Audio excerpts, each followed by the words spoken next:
kita menaruh risiko nyawa. Pernah sampai ada yang kapalnya terhempas ombak sampai kebalik. Kalau pas mengalami gelombang di tengah lautan, ya kita juga punya rasa was-was, khawatir. Ya kita hanya memohon kepada Allah semoga diberikan keselamatan.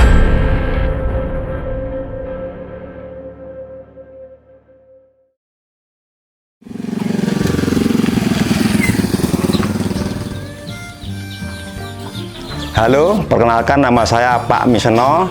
Pekerjaan saya sebagai nelayan kurang lebih 35 tahun. Alamat saya RT 3 Teleng, Kelurahan Sidoarjo. Dan itu sudah banyak sekali pekerjaan yang saya lakukan, diantaranya sebagai ABK, sebagai buruh nelayan, dan pernah juga berspekulasi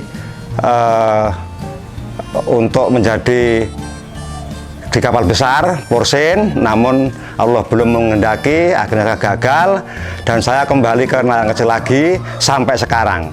Halo, perkenalkan nama saya Iwan Agustian, usia 29 tahun. Saya salah satu nelayan yang ada di Kabupaten Pacitan. Kalau dibilang berapa lama, terhitung saya ini masih agak baru karena mengikut kurang lebih sekitar 3 atau 4 tahun. Itu pun awalnya ikut dari bapak, ikut berangkat, dan sampai sekarang ya alhamdulillah masih ikut. Kalau dibilang minat sih, awalnya saya masih ragu karena dengan situasi yang di laut bagaimana. Tapi setelah saya mencoba, lama-kelamaan saya tertarik dan ingin meneruskan apa yang telah jalani bapak saya. Kalau musim-musim ini kan musim baratan, itu sudah barang tentu masyarakatnya itu melakukan perbaikan. Dan ada juga yang mencoba berangkat, namun ya gimana, memang musim seperti ini musim paceklik. Jadi ya mau nggak mau, ya seadanya sedapatnya. Dan untuk kehidupan terkait dengan masalah ekonomi ya mungkin sedikit-sedikit ada tabungan lah untuk beri untuk di rumah. Berangkat melaut tergantung musimnya.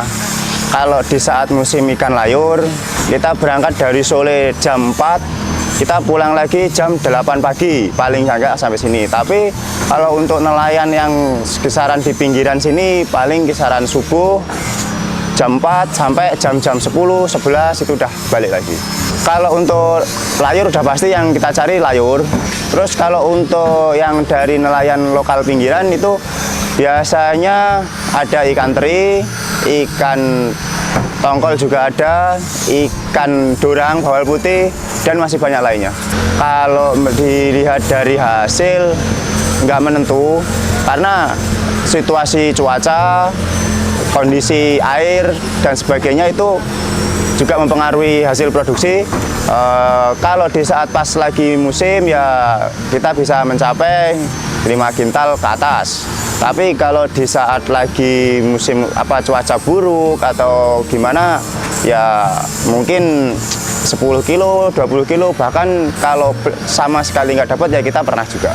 Kalau hasil produksi tangkap tergantung rezeki, masalahnya nggak menentu. Kalau musim-musim kayak gini ya kadang-kadang kalau dihitung kilo ya 20 kilo, kadang-kadang 50 kilo, kadang-kadang ya ada yang sekintal, itu tidak menentu karena memang sudah musim paceklik. Tapi kalau musim kemarau ya alhamdulillah rezeki ada, ya kadang-kadang 1 ton, 5 kintal, kadang-kadang lebih. Kalau untuk mensiasati kondisi cuaca ekstrim ya gimana ya, kita hanya bisa mencari senggang di mana cuaca itu agak reda, baru kita bisa untuk mencoba berangkat. Seandainya itu ada rezekinya ya kita dapat alhamdulillah, seandainya tidak ya sama sekali tidak dapat. Tapi kalau musim cuaca ekstrimnya berkepanjangan, kita cuma bisa melakukan perbaikan dari alat, terus benah-benah perahu, mesin, dan sebagainya aja. Perbaikan yang dilakukan adalah ya menyeluruh, mulai dari alat tangkap, perahu juga perlu diperbaiki, ya diperbaiki, mesin juga perlu diservis, juga diservis. Kalau suka duka, ini bicara soal suka, bisa dilihat lah kalau misalkan kita dapatnya banyak, itu otomatis kita mendapat suka ataupun keuntungan yang melimpah ya.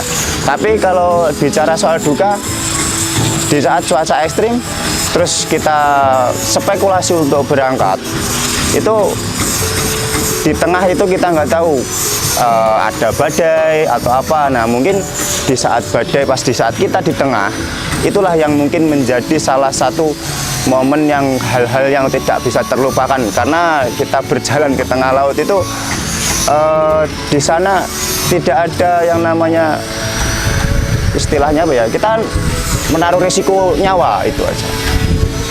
Ada pengalaman mungkin?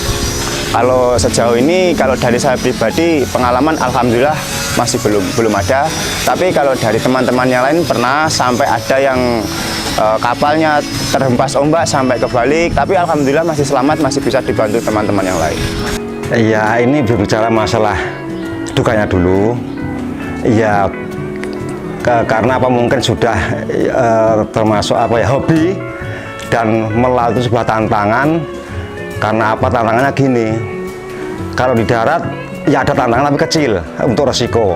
Nah, kalau pas mengalami gelombang di tengah lautan, ya kita juga punya rasa was-was, khawatir. Ya kita hanya memohon kepada Allah semoga diberikan keselamatan. Dan dukanya juga sering kadang-kadang nggak dapat rezeki dengan modal perbekalan operasional min. Nah, sukanya itu ya kalau dapat rezeki banyak, alhamdulillah, itu memang sebuah kebanggaan. Dan alhamdulillah profesi saya sampai sekarang menjadi nelayan, alhamdulillah saya bisa menghidupi anak-anak, bisa menyekolahkan anak-anak, dan sampai sekarang saya masih menjadi nelayan.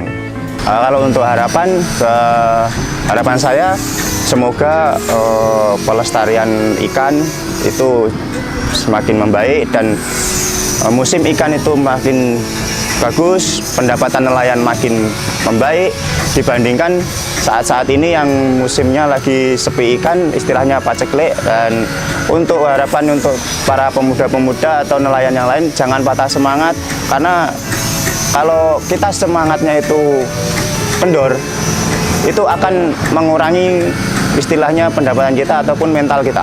Tapi kalau semangat kita semakin jadi, apapun resikonya, yang penting kita jangan lupa berdoa sama Yang Tuhan. Terima kasih. Ya, harapannya sih